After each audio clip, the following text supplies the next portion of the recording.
Pagi, teman-teman.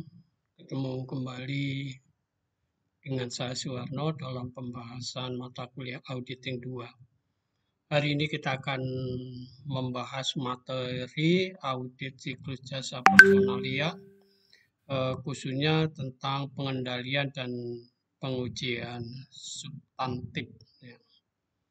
Pokok-pokok pembahasan hari ini adalah tentang definisi siklus jasa personel, kemudian tujuan audit siklus jasa personel. Kemudian kita juga akan belajar tentang dokumen terkait siklus jasa personel. Kemudian ada catatan akuntansi untuk jasa siklus personel. Kemudian ada aktivitas pengendalian dalam siklus jasa personel. Kemudian pengendalian intern yang dapat mendeteksi adanya salah saji terkait dengan jasa personel. Kemudian penyusunan audit program dan pengujian substantif atas saldo akun yang berhubungan dengan siklus personalia. Lanjut kita ke definisi siklus personalia. Pada perusahaan manufaktur, pembayaran kepada karyawan biasanya dibagi dua golongan, yaitu gaji dan upah. Gaji umumnya merupakan pembayaran atas penyerahan jasa yang dilakukan oleh karyawan yang mempunyai jenjang jabatan manajer, sedangkan upah umumnya merupakan pembayaran atas penyerahan jasa yang dilakukan oleh karyawan pelaksana atau buruh. Gaji umumnya dibayarkan tetap per bulan, sedangkan upah itu dibayarkan berdasarkan hari kerja, jam kerja, atau jumlah satuan produk yang dihasilkan oleh karyawan.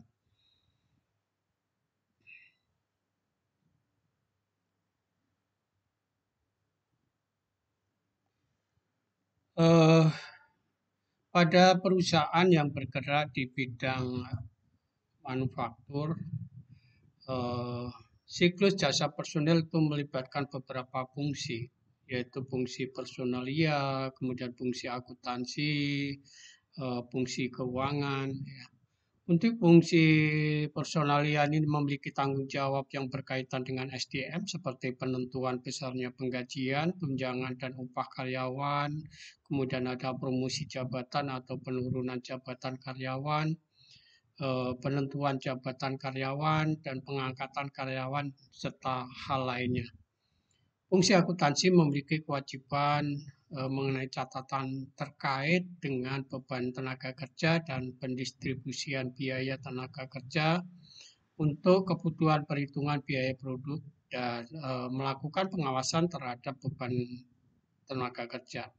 Sedangkan fungsi keuangan juga memiliki kewajiban melakukan pembayaran gaji, tunjangan, dan upah untuk karyawan.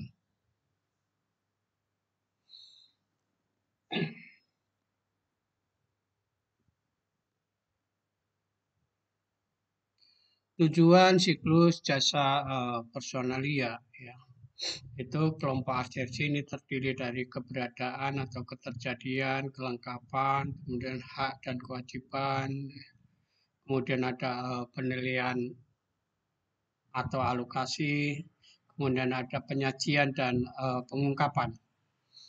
Untuk kelompok keberadaan dan atau keterjadian, tujuan audit terhadap golongan transaksi ini adalah untuk memeriksa tentang biaya gaji, upah, biaya pajak atas gaji dan upah karyawan yang tercatat berkaitan dengan kompetensi jasa yang diserahkan oleh karyawan selama periode yang diaudit. Ini tujuannya. Kemudian tujuan audit terhadap saldo akun yang terkait dengan jasa personalia itu untuk meyakini saldo utang gaji dan upah dan utang pajak penghasilan karyawan yang tercantum dalam neraca itu telah mencerminkan jumlah terutang oleh perusahaan pada tanggal neraca tersebut. Kemudian untuk kelengkapan, ya, tujuan audit ini adalah untuk meyakini bahwa semua biaya gaji dan upah dan biaya pajak atas gaji dan upah mencakup semua biaya yang terjadi untuk jasa personel selama periode audit.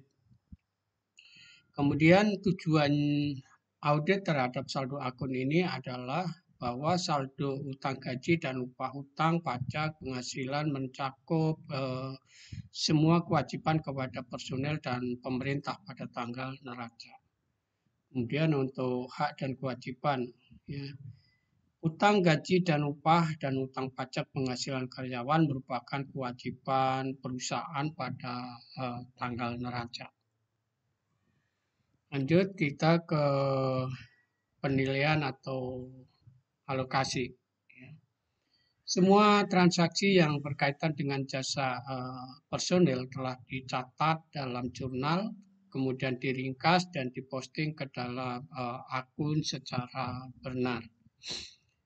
Ini tujuan pemeriksaan audit rincinya adalah bahwa biaya gaji dan upah dan biaya pajak penghasilan karyawan telah dihitung dan dicatat secara benar. Utang gaji dan upah dan utang pajak penghasilan karyawan telah dihitung dan dicatat dengan benar. Kemudian didistribusi biaya overhead pabrik telah dihitung dan dicatat dengan benar. Ini adalah tujuan untuk pemeriksaan saldo akunnya. Kemudian penyajian dan pengungkapan adalah untuk memeriksa tentang rincian transaksi yang berkaitan dengan jasa personel, pendukung penyajian akun yang berkaitan dalam laporan keuangan baik klasifikasinya maupun pengungkapannya. Kemudian tujuan audit terhadap saldo akun ini adalah bahwa biaya gaji dan upah, biaya pajak, penghasilan karyawan telah diidentifikasi dan diklasifikasi semestinya dalam neraca. Utang gaji dan upah dan utang pajak penghasilan karyawan telah diidentifikasi dan diklasifikasi dengan benar. Kemudian selanjutnya adalah tentang sistem akuntansi berterima umum. Untuk sistem informasi akuntansi berterima umum yang berkaitan dengan jasa personalia adalah sebagai berikut.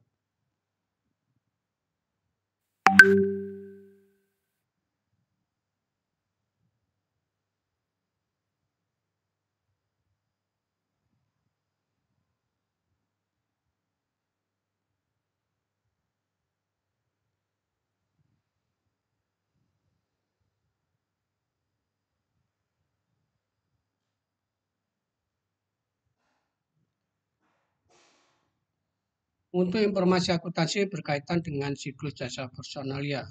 Jaringan prosedur ini merupakan bagian dari sistem informasi akuntansi penggajian yang berhubungan dengan prosedur terkait pencatatan kehadiran pegawai, prosedur terkait dibuatnya tabel gaji, prosedur terkait dengan dilakukan pembayaran gaji, prosedur terkait dengan distribusi biaya. Kemudian jaringan ini merupakan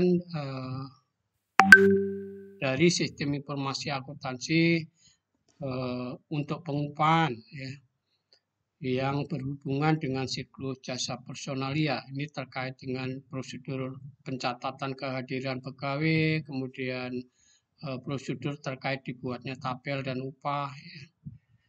Prosedur terkait dengan dilakukannya pembayaran upah, prosedur terkait dengan pendistribusian biaya. Kemudian pengaruh dari siklus jasa personalia terhadap akuntansi lain.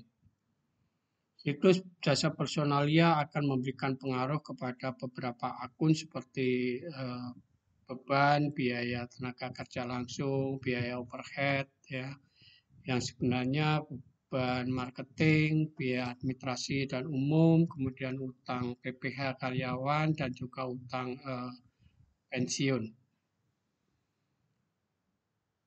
Kewajiban dari beberapa fungsi yang berhubungan dengan siklus jasa personalia. Di bawah ini adalah merupakan penjelasan untuk kewajiban dari beberapa fungsi yang berhubungan dengan siklus jasa personalia. Pertama adalah fungsi penerimaan karyawan.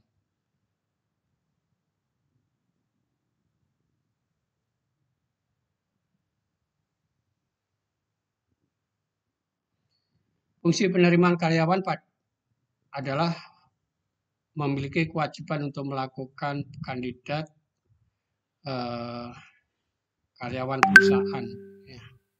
Kemudian melakukan penyeleksian kandidat, membuat keputusan terkait dengan penempatan, membuat surat terkait dengan besaran gaji yang akan diterima oleh karyawan baru dan lain sebagainya. Kemudian dia memiliki fungsi pencatatan waktu kehadiran. Pada fungsi ini memiliki tanggung jawab untuk melakukan pencatatan terhadap waktu kehadiran karyawan. Kemudian fungsi pembuatan daftar dan upah gaji.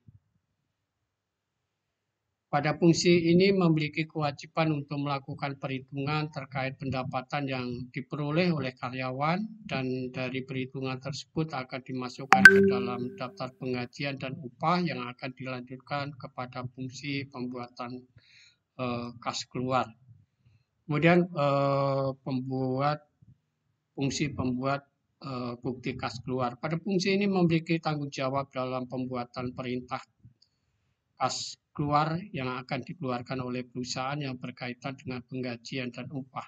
Setelah bukti kas keluar selesai dibuat, kemudian diotorisasi dan diserahkan ke fungsi keuangan untuk diproses pembayarannya.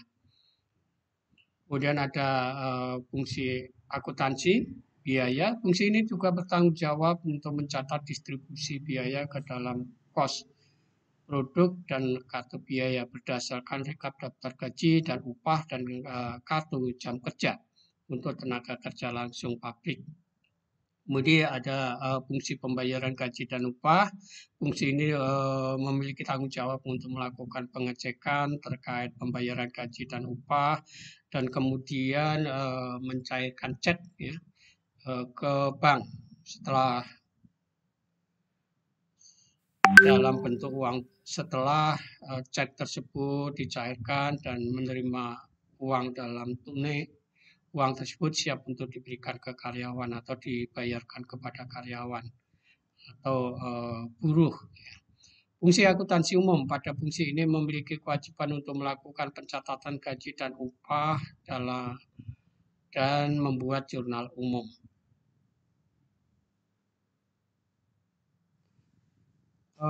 Dokumen terkait dengan siklus pembayaran personalia.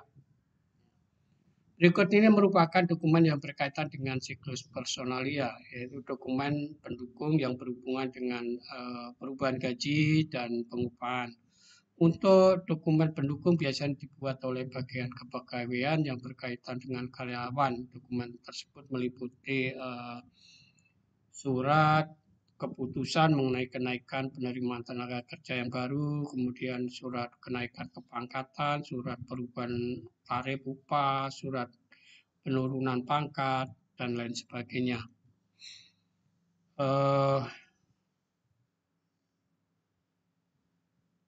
Kemudian dokumen terkait siklus ini tadi dokumen pendukung, yang kedua itu ke kartu kehadiran karyawan. Ya. Ini dokumen pendukung yang berhubungan perubahan penggajian. Yang selanjutnya adalah kartu kehadiran karyawan. Kartu kehadiran karyawan ini berfungsi untuk melakukan pencatatan waktu kerja atau kehadiran karyawan perusahaan. Kemudian ada kartu pencatatan jam kerja. Kartu ini berfungsi untuk mencatat waktu yang digunakan oleh buruh pabrik untuk mengerjakan pekerjaan. Kartu ini juga dicatat oleh pengawas pabrik dan kemudian diberikan ke fungsi pembuat daftar gaji dan upah. Kemudian tabel mengenai penggajian dan pengupahan. Untuk tabel ini memiliki isi sejumlah dari gaji dan total upah kotor dari setiap tenaga kerja, kemudian dilakukan pengurangan berupa potongan dari pajak penghasilan 21, iuran organisasi, dan lain sebagainya. Kemudian rekap tabel dan upah. Rekap dari tabel gaji dan upah ini merupakan ringkasan dari penggajian pengupahan dari masing-masing divisi. Kemudian surat pernyataan penggajian dan pengupahan. Yang F adalah surat pernyataan penggajian dan pengupahan. Fungsi pembuatan tabel gaji dan upah membuat surat pernyataan penggajian dan pengupahan bersamaan dengan dibuatnya tabel mengenai gaji dan upah. Surat ini biasanya disebut dengan slip gaji. Pada slip gaji berisi detail gaji dan upah serta besaran potongan yang dimiliki oleh masing-masing karyawan.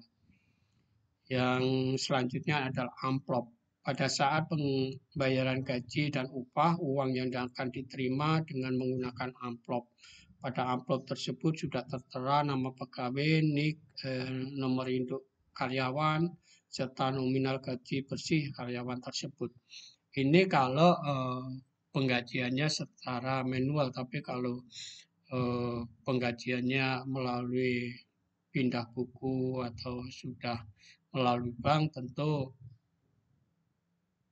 amplop ini, apalagi kalau sekarang untuk perusahaan-perusahaan semua biasanya udah melalui bank, jadi tinggal mereka melihat ke data website di data kita yang ada di Personalia.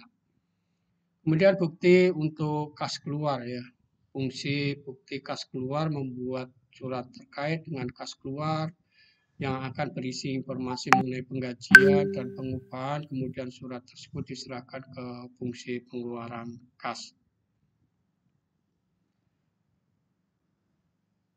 Catatan akuntansi untuk siklus jasa Personalia. Ya. Berikut adalah merupakan catatan akuntansi untuk siklus Personalia, ada jurnal umum, kemudian ada kartu kos produk, buku pembantu biaya, kartu penghasilan pegawai. Jurnal umum ini memiliki fungsi untuk melakukan pencatatan, kemudian pendistribusian terkait dengan beban tenaga kerja ke dalam setiap orderan dan ke setiap divisi yang menggunakan jasa tenaga kerja. Bukti kas merupakan dokumen sumber yang dibutuhkan dalam pencatatan jurnal umum ini. Kemudian untuk kartu kos produk.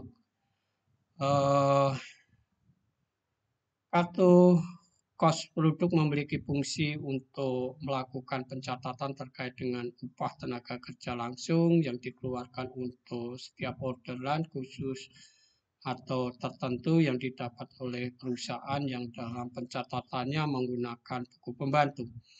Rekap daftar upah merupakan dokumen sumber yang digunakan untuk pencatatan ke dalam buku pembantu ini. Selanjutnya adalah buku pembantu biaya. Buku pembantu biaya.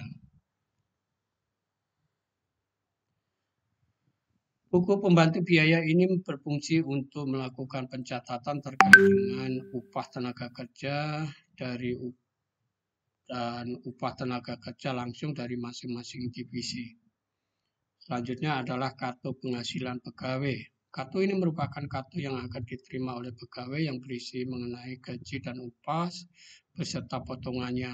Informasi yang terkandung dalam kartu tersebut merupakan acuan perusahaan dalam melakukan perhitungan terkait dengan pajak penghasilan pasal 21. Kemudian daftar gaji dan upah ini merupakan dokumen sumber yang digunakan untuk pencatatan kartu penghasilan untuk masing-masing pegawai.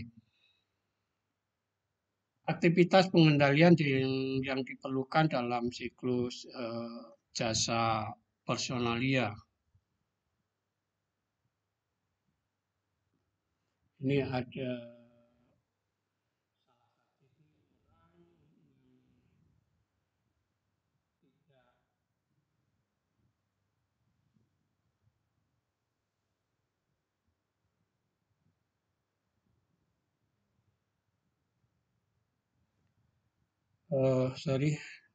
pengendalian intern yang dapat mendeteksi salah saji. Ya.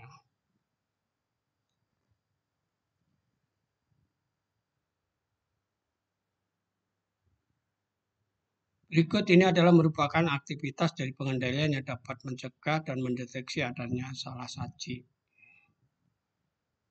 Adanya pemisahan tugas untuk fungsi pencatatan kehadiran dan fungsi personalia, kemudian untuk aktivitas di bawah ini membutuhkan otorisasi dari atasan yang berwenang.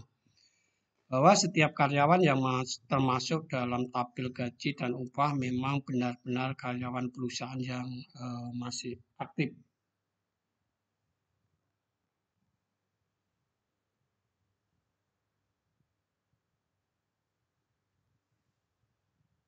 Yang dibuktikan dengan surat keputusan pengangkatan karyawan yang dimiliki oleh karyawan. Kemudian pada surat tersebut juga harus diberikan tanda tangan oleh direksi perusahaan. Hal ini bertujuan agar pembayaran gaji dan upah diberikan kepada karyawan yang benar-benar memiliki hak atas gaji dan upah yang benar-benar merupakan karyawan dari perusahaan yang masih aktif. Sehingga karyawan yang sudah keluar atau adanya karyawan potong itu bisa dideteksi secara dini. Jika terjadi perubahan terkait dengan informasi karyawan, seperti kenaikan atau penurunan pangkat, kemudian adanya perubahan terkait nominal gaji, upah, dan lain-lainnya perlu disertai dengan surat keputusan direksi. Kemudian jika terdapat potongan gaji dan upah di luar dari potongan PPh 21 juga perlu dilakukan otorisasi dari kepala bagian personalia. Selanjutnya adalah kartu kehadiran karyawan juga harus mendapat otorisasi dari pencatat kehadiran. Namun dengan adanya sistem asensi yang baru, ya, mungkin dengan retina atau sidik jari, ya, itu penyimpangan atau fraud terkait dengan kehadiran karyawan ini bisa diminimalisasi, ya. Tapi kalau sistem kehadiran dari model lama yaitu kartu kehadiran yang dimasukkan ke mesin Amano ini kemungkinan bisa dikerjasama dengan orang lain untuk memasukkan kartu hadirnya mereka. Tapi bisa juga sekarang dengan adanya tab ya dari identitas itu masuk itu keluar masuk mereka akan tercatat. Ya. Lembur yang dilakukan oleh karyawan merupakan perintah dan harus diotorisasi oleh kepala divisi. Jadi setiap karyawan yang lembur harus ada dasarnya. Yang pertama itu ada surat perintahnya, tujuan lembur, ya itu harus dicantumkan secara jelas karena kalau setiap kelebihan jam kerja itu dianggap lembur maka akan terjadi pemburusan karena bisa juga karyawan tersebut sebenarnya nggak bekerja hanya menunggu biar jalanan nggak macet dan lain sebagainya sehingga harus dilengkapi dengan surat tugas lembur kemudian ada tujuannya dan diketahui oleh atasan. Untuk tabel dan upah harus disahkan oleh Kepala Bagian Personalia. Untuk bukti kas keluar yang berkaitan dengan gaji dan upah juga harus mendapat otorisasi dari bagian akuntansi. Kemudian juga perlu dibuatnya bukti memorial terkait dengan biaya tenaga kerja. Selanjutnya adalah tentang perlu adanya pertanggungjawaban mengenai pemakaian form bernomor urut tercetak. Ya. Hal ini dilakukan agar tidak adanya penyalahgunaan dalam form tersebut dan agar terjaminnya kelengkapan data terkait dengan jam kerja karyawan yang digunakan. Kemudian melakukan pengecekan secara independen terkait tarif upah yang tercantum dalam kartu jam kerja, kemudian membandingkan ya, kartu hadir dengan kartu jam kerja sebelum kartu terakhir dipakai sebagai distribusi biaya tenaga kerja langsung. Saat memasukkan kartu kehadiran ke dalam mesin ASMC perlu dilakukan pengawasan dari pencatatan waktu, ya, dari fungsi pencatatan waktu. Ini kalau masih manual ya. Tapi kalau sudah sistem tab, kemudian sistem retina ya, atau sidik jari, kemungkinan untuk penyalahgunaan atau tindakan yang tidak benar terkait dengan kehadiran ini bisa dikurangi ya. Lanjut kita ke yang keempat yaitu melakukan pembayaran. Sebelum melakukan pembayaran, fungsi pembuat bukti kas keluar melakukan verifikasi atas kebenaran dan ketelitian dari tabel perhitungan gaji.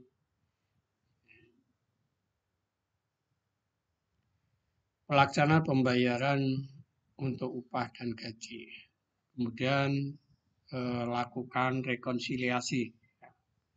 Perlu dilakukan rekonsiliasi terkait dengan perubahan penghasilan antara kartu penghasilan dengan tabel gaji dan upah. Kemudian perlu dilakukan rekonsiliasi terkait dengan perhitungan pajak penghasilan karyawan. Kartu penghasilan merupakan bukti bahwa karyawan telah menerima gaji dan perhitungan. Kemudian pemakaian petunjuk akun dan pelaporan terkait dengan beban tenaga kerja. Pengendalian ini ditujukan untuk menjamin asersi, penyajian dan pengungkapan siklus jasa personalia.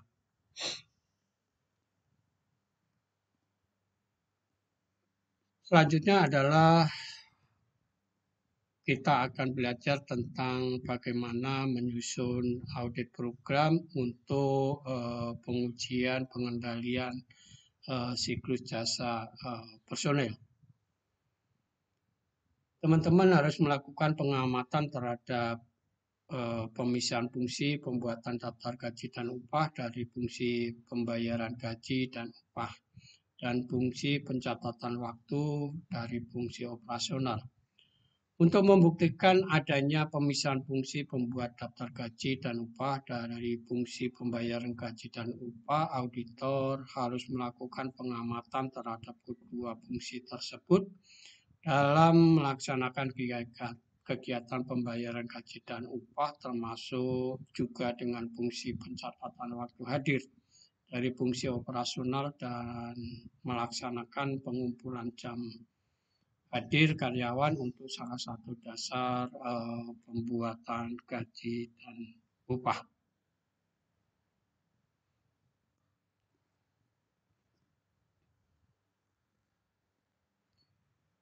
Selanjutnya adalah prosedur awal ya. Pada prosedur awal ini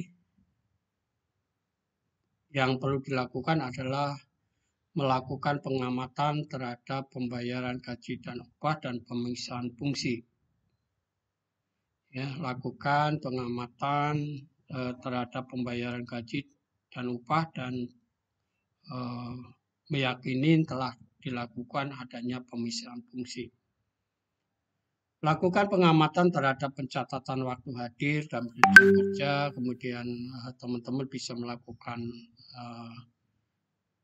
ambil sampel daftar gaji dan upah, kartu jam kehadiran karyawan dan kartu jam kerja karyawan, dan lakukan pemeriksaan terhadap kesahihan ya, nama karyawan yang tercantum dalam dokumen tersebut, bukti adanya pengecekan independen terhadap pembuatan dokumen.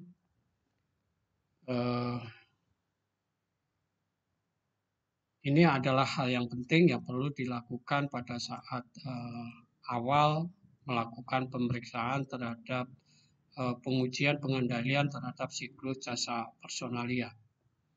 Selanjutnya adalah memeriksa tentang kelengkapan. Ya. Pada tahap ini yang perlu dilakukan adalah periksa bukti digunakannya formulir kartu jam kerja dan kartu jam hadir bernomor urut tercetak dan dipertanggungjawabkan pemakaian tersebut. Jadi kita akan memeriksa terhadap bukti ya, formulir yang bernomor urut dan bagaimana mereka mempertanggungjawabkan penggunaan form tersebut. Kemudian auditor ya, atau kita sebagai auditor bisa ambil sampel ya, dokumen sumber bukti kas keluar dan lakukan pengusutan ke catatan akuntansi mengenai daftar gaji dan upah karyawan, kemudian kartu kos produk, pencatatan ke dalam register buku kas keluar dan jurnal umum. Ini yang perlu teman-teman jalankan pada tahap pemeriksaan terhadap kelengkapan ini. Selanjutnya adalah penilaian atas alokasi. Penilaian atas alokasi ini teman-teman lakukan pemeriksaan ya. Untuk sampel yang diambil yang tadi di posisi sebelumnya tadi kan teman-teman sudah memeriksa sampel. Kemudian ini setelah sampel diperoleh, kemudian teman-teman lakukan pemeriksaan terhadap bukti persetujuannya. Ada nggak sih bukti persetujuannya untuk setiap masing-masing aktivitas tenaga kerja langsung dan tidak langsung. Kemudian lakukan pengecekan independen terhadap dokumen sumber ya. Ini seperti bukti kas keluar dan bukti memorial ya. Kemudian periksa ya, adanya pengecekan independen terhadap posting ke buku pembantu biaya dan register kas keluar dan jurnal umum untuk memperoleh keyakinan bahwa tidak terjadi kekeliruan posting moneter atau jumlah dalam mata uang atau kesalahan dalil akun ya, atau subbuku besar atau buku besarnya. Kemudian selanjutnya adalah pengujian substantif atas saldo akun yang berhubungan dengan siklus jasa personalia.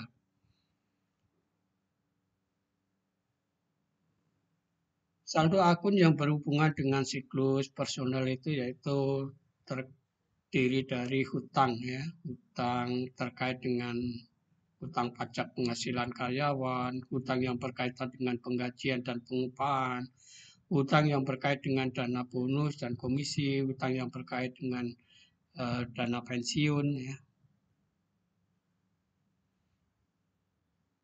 Kemudian auditor dapat melakukan pengujian substantif terhadap siklus jasa personal dengan mengajukan pengujian analitik saldo akun yang berkaitan dengan siklus jasa personalia.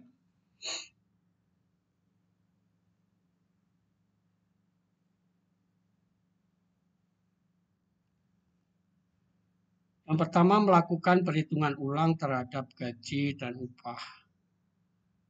Auditor dapat melakukan verifikasi terkait dengan pencantuman utang gaji dan upah yang under statement dan memastikan metode yang digunakan oleh perusahaan klien dalam penghitungan gaji masih dilakukan secara konsisten. Untuk mendapatkan bukti terkait dengan kewajaran atas hutang dan gaji upah, auditor melakukan penilaian terhadap perhitungan terkait dengan gaji dan upah oleh manajemen. Selanjutnya adalah melakukan penilaian atas kompensasi atau imbalan eksekutif. Kompensasi terhadap eksekutif merupakan objek audit yang paling sensitif karena eksekutif berada pada posisi yang mengabaikan peraturan yang telah dibuat oleh perusahaan. Kompensasi yang didapatkan oleh eksekutif biasanya dapat berupa gaji, bonus, biaya representasi, stock option. Ya. Oleh karenanya, untuk melakukan penilaian terhadap besaran kompensasi yang diterima oleh eksekutif, auditor perlu melakukan perbandingan antara kompensasi yang telah diotorisasi dengan kompensasi yang telah dicatat. Jadi yang kompensasi yang telah diotorisasi oleh komisaris dengan kompensasi yang telah dibayarkan sesuai apa tidak. Selanjutnya adalah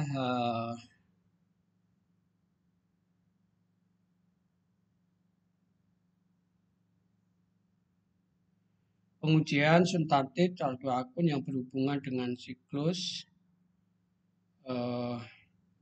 yang terkait dengan prosedur analitik. Ya. Prosedur analitik yang bisa dilakukan oleh teman-teman pada saat pengujian substantif siklus jasa personalia. Ya, pertama itu melakukan perbandingan terkait dengan beban karyawan. Ya.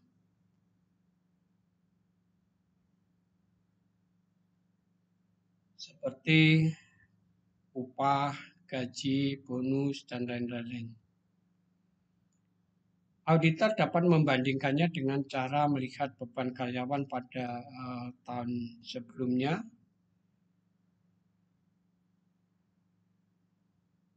dan tahun yang sedang dilakukan audit dan beban karyawan menurut anggarannya. Jadi auditor pada saat melakukan perbandingan ini bisa melihat dari data-data tahun sebelumnya, kemudian bisa melihat anggaran ya, yang telah disetujui atau ditetapkan atau surat keputusan yang ditetapkan oleh pihak manajemen. Kemudian melakukan perbandingan untuk saldo utang yang berhubungan dengan siklus jasa personil yang tersaji pada laporan posisi keuangan yang sedang dilakukan audit atau sedang diperiksa dengan saldo utang yang tercantum pada laporan keuangan pada tahun sebelumnya. Selanjutnya menghitung rasio untuk biaya terkait dengan pajak penghasilan pegawai dan total beban pajak pegawai. Kemudian membandingkan rasio ini dengan rasio tahun sebelumnya. Kemudian melakukan rekonsiliasi dengan besarnya nominal pajak penghasilan dengan jumlah yang terkandung pada SPT.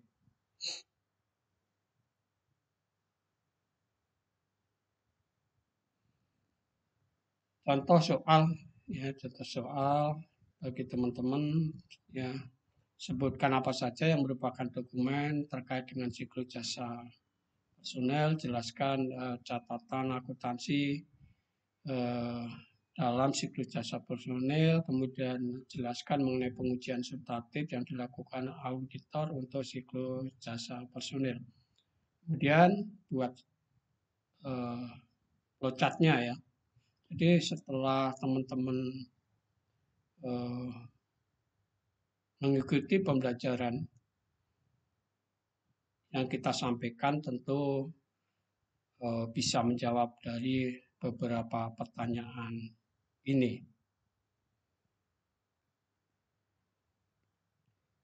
Dari apa yang kita jelaskan tadi, teman-teman bisa kita ambil kesimpulan atau kita rangkum bahwa siklus jasa personel ini terdiri dari dua sistem informasi akuntansi penggajian dan sistem akuntansi pengupahan. Perancangan program audit untuk pengujian pengendalian berbagai sistem informasi akuntansi yang membentuk siklus jasa personalia ini bisa dilakukan melalui 5 tahap. Pertama itu mengenai pemahaman terhadap sistem informasi akuntansi untuk pelaksanaan transaksi, kemudian penentuan kemungkinan salah satu potensial untuk pelaksanaan transaksi, kemudian penentuan aktivitas pengendalian yang diperlukan untuk mendeteksi dan mencegah salah satu potensial dalam setiap tahap pelaksanaan transaksi. Kemudian yang keempat ini adalah penentuan prosedur audit untuk mendeteksi efektivitas aktivitas pengendalian. Yang terakhir adalah penyusunan audit program atau program audit untuk pengujian pengendalian terhadap transaksi. Atau yang terakhir ini adalah menyusun langkah-langkah kerja terkait dengan pengujian pengendalian terhadap transaksi, penggajian dan pengupahan. Oke, saya kira ini yang bisa kita sampaikan bagi teman-teman mahasiswa. Mudah-mudahan ini bermanfaat ya, sebagai pelengkap dari pertemuan sebelumnya atau di pertemuan 9 tadi dan pertemuan-pertemuan selanjutnya. Oke, saya ulangi sekali lagi bahwa hari ini kita sudah belajar tentang audit terhadap siklus personalia. Materi yang kita bahas secara garis besar itu tentang siklus jasa personalia atau definisi siklus jasa personalia, kemudian tujuan audit siklus personalia, dokumen terkait siklus jasa personalia, catatan akuntansi, kemudian ada aktivitas pengendalian dalam siklus personalia, pengendalian intern yang dapat mendeteksi salah satu ya, dan lain sebagainya. Mudah-mudahan ini bermanfaat ya, untuk referensi bagi teman-teman mahasiswa di mana untuk lebih detail dalam pembahasan audit siklus jasa personalia, teman-teman harus membaca ya, buku auditing kedua, terutama yang berkaitan dengan audit siklus jasa personalia. Mudah-mudahan ini bermanfaat bagi teman-teman dan sekali lagi teman-teman mudah-mudahan selalu sehat dan tidak lupa teman-teman yang belum subscribe tolong tekan tombol subscribe sehingga tidak ketinggalan dalam pembahasan selanjutnya. Terima kasih teman-teman, sampai jumpa dan sekali lagi salam sehat bagi kita semua.